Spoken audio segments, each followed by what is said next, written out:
대통령이란 무엇인가? 대한민국 헌법 제66조 1항에는 대통령은 국가의 원수이며 외국에 대하여 국가를 대표한다고 되어 있습니다.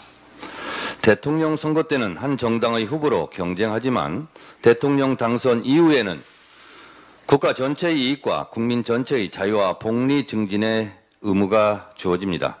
대통령 취임 선서에서도 그렇게 써 있습니다. 국민 전체의 대통령입니다. 현직 대통령은 한 정당의 대표가 아니라 국가의 대표이므로 헌법 제7조는 공무원의 정치적 중립을 규정하고 있습니다. 정치적 중립 의무를 위반할 때는 처벌을 받습니다. 노무현 대통령은 정치적 중립성을 위반했다고 하여 탄핵까지 당했습니다. 대통령의 정치적 중립을 심하게 문제 삼으며 탄핵까지 몰고 간 정당이 지금 국민의힘 전신인 한나라당이었음을 국민의힘도 잘 알 것입니다. 대통령의 정치적 중립 의무가 이렇게 중요합니다. 어제 국민의힘 의원 워크숍에 참석한 윤석열 대통령은 오늘 여러분을 보니 정말 스트레스가 풀리고 힘이 난다. 우리가 한 놈이 돼서 나라를 지키고 개혁하자. 한 몸으로 뼈가 빠지게 뛰겠다라며 제가 좀 욕먹겠다며 술도 마셨다고 합니다.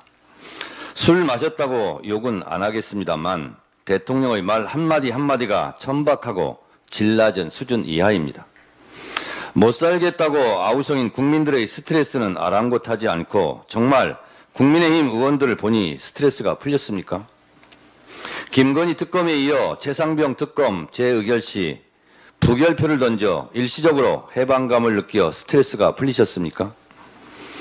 국민의힘 의원들과 한몸을 강조하셨던데 윤석열 대통령의 눈에는 총선에서 참패한 여당만 생각합니까?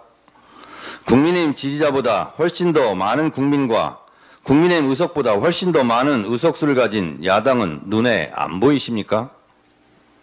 국민의힘하고만 한몸이 되면 국가와 국민이 행복해집니까? 국가를 대표하고 국민 전체의 행복을 추구해야 할 대통령이 국민과는 두 몸으로 생각합니까? 국민과 한 몸이 될 생각을 하셔야지 마치 한 정당만을 대표하는 것처럼 속 좁게 생각하십니까? 이래서야 국가의 난제를 해결할 수 있겠습니까?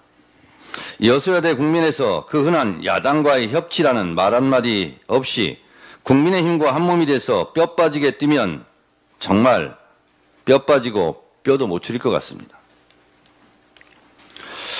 윤석열 대통령은 전세사기 특별법, 민주유공자법 등을 또 거부권 행사한다고 합니다.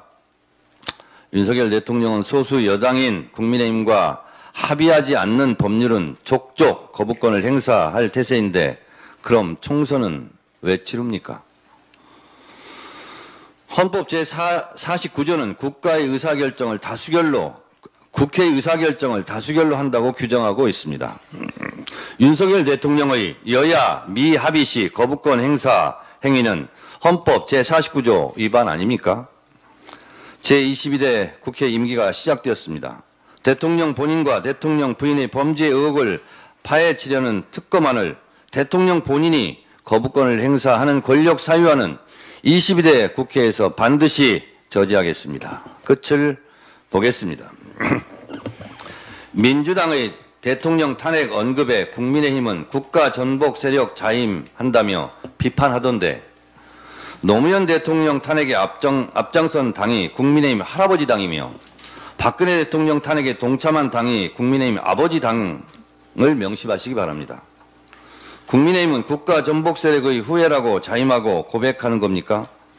만인은 법 앞에 평등해야 합니다. 대통령도 죄를 지었으면 처벌받아야 하고 쫓겨날 죄를 저질렀다면 쫓겨나는 겁니다.